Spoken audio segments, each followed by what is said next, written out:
Hi YouTube, it's Kathy, and this is my weekly entertainment wrap-up from November 24th through 30th. This week I read one book, I watched 2 shows, I watched 3 movies, and I listened to 1 book.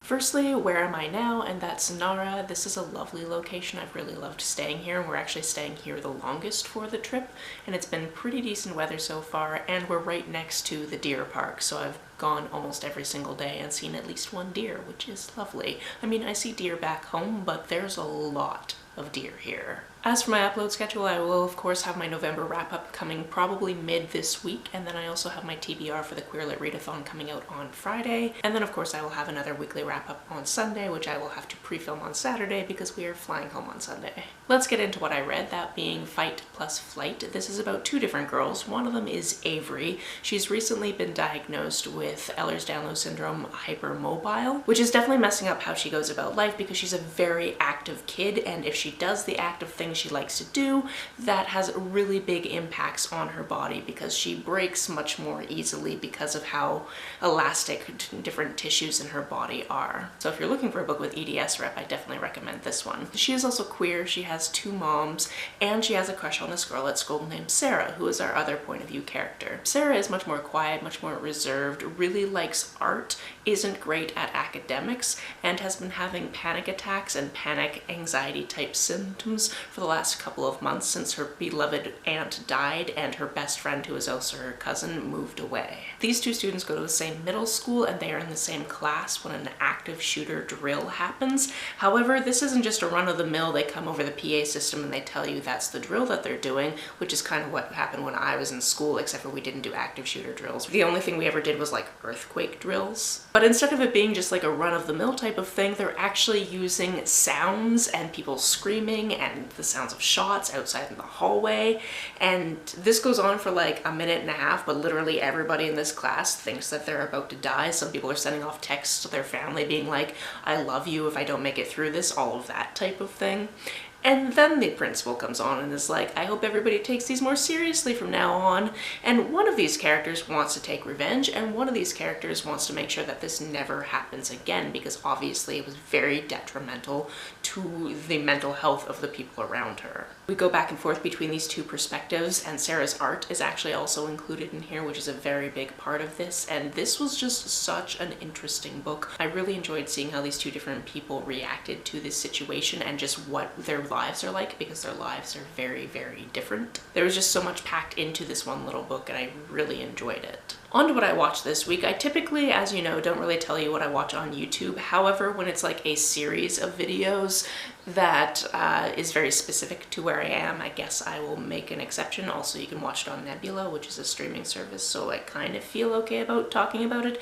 Anyway, we watched another season of Jetlag, the game, specifically the one where they play Capture the Flag across Japan, which is where we are right now. So it was very fun to be like, ah yes, they're in a train station that we've definitely been to before, cool, and things of that nature. This is really fun, and we wanted to watch it because the next season of Jetlag actually comes out, the first episode comes out rather, on Nebula while we're still in Japan. So we're going to try to remember to actually watch that before we leave Japan, because that's just exciting. We also watched the first 3 episodes of the 4th season of The Umbrella Academy, and it's been a very long time since we watched the other 3 seasons. So a lot of this was just being like, wait, what again? What was this person's power? And oh yeah, this person is connected but not connected because he's from a different timeline, and just remembering all of these things, because honestly I did not remember a lot about this show besides like I really enjoyed it, people had powers, and then like the basic characters. This season opens with 2 characters named Jean and Jean, played by Nick Offerman and Megan Mullally, which is absolutely delightful to me because I love seeing them in literally anything together because they're like couple goals and just how weird they are. And we also have a 6-year time jump, so like things were already weird at the end of the 3rd season because a lot of things changed for the main cast, and now we have them 6 years on, and it's just trying to figure out like how their lives are with this new circumstance, and then you know, what else is going to happen when other things are introduced to them. It's interesting so far, but I'm still having a lot of time of going like, I'm sure this is much more relevant than I remember because I can't remember exactly what happened in the last 3 seasons. As for the movies we watched, the first one was Lift. I just wanted to put it on because I love a dumb heist movie, and this was not the worst heist movie I've ever seen. I've definitely seen worse heist movies. This one is about these people. It starts out and they are doing a heist, as you do. It's a good opening for you to like learn the different characters and their different roles in this team. But then Interpol comes to them and is basically like, hey, we know that you did this other thing, so actually we're going to use you to do this thing that we need to have done because we legally can't stop this guy from transporting his own gold, but we need that to stop. Otherwise, a lot of people are gonna die. So they have to do this heist where they have to steal $500 million worth of gold from an airplane while it's flying, because, you know, that seems super easy. This is also complicated by the fact that the leader of this heist gang also had kind of a fling with this girl who was at Interpol, and they were both undercover, so they didn't really know it, and obviously there's some tension there, which is just wonderful to watch. It's a silly heist movie. I really love silly heist movies. That's why we watched it. Last night, Chad and I also watched a movie called Going in Style. This is about 3 retirees whose pensions are not going to be paid out to them, so they decide to rob a bank, especially because one of them was at his bank basically being like, why has my mortgage tripled in the past couple of months? Like, how is that even legal? Why are you trying to take my house? My daughter and my granddaughter now live with me. Like, why are you doing this to me? And there's a bank heist that happens while he's there. And he gets the idea, since these guys aren't caught, that he and a couple of his retired friends should also do a heist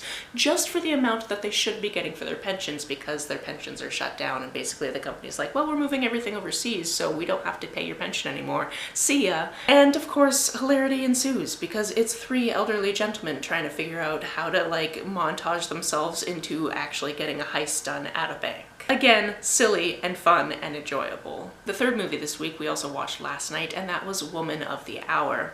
This one is based on a true story that I actually knew about because there is this very infamous serial killer who was actually on an episode of The Dating Game. And this movie basically chronicles the woman who was the bachelorette on that episode of The Dating Game. She was an actress, and basically her manager was like, if you go on this show, you'll get exposure, that type of thing. But then we're also seeing these flashes of other women that we know that he's murdered in these different parts in the timeline. This movie obviously took some liberties, but it gave it to us in like a very interesting package as well. And I kind of knew how it was going to go to an extent because I had actually watched at least one true crime video about this, probably more than that actually. But it was interesting to see how they chose to jump around in this timeline, and then just, you know, at the end being like, yeah, so people had been reporting this guy for years and nobody took them seriously, and he's been convicted of 9 killings, but it could have been up to 130. So, you know, that's terrifying.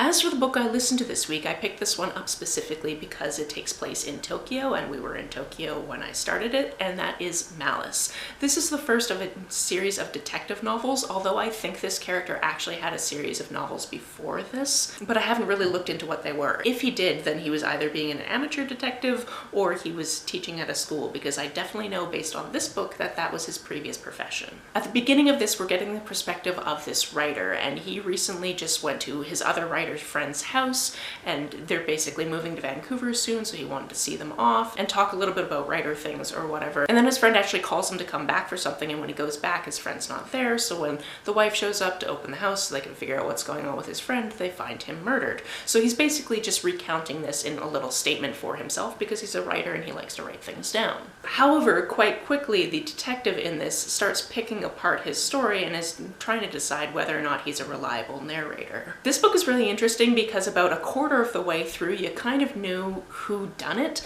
but you don't really know why. And it's really picking through these different accounts from different people as to how these people knew each other when they were kids, and the different successes they've had in their writing careers and all these types of things, and then really coming down to why exactly this happened.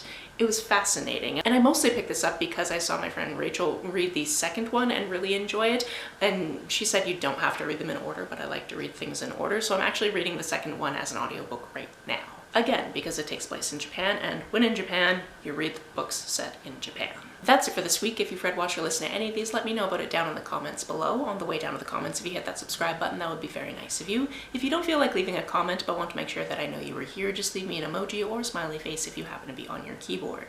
Some people have asked if there's a way to financially support this channel, so I set up a Ko-fi account, which is a digital tipping service. The link for that, as always, is down below. You can like and share this as you see fit, and I will see you very soon. Bye!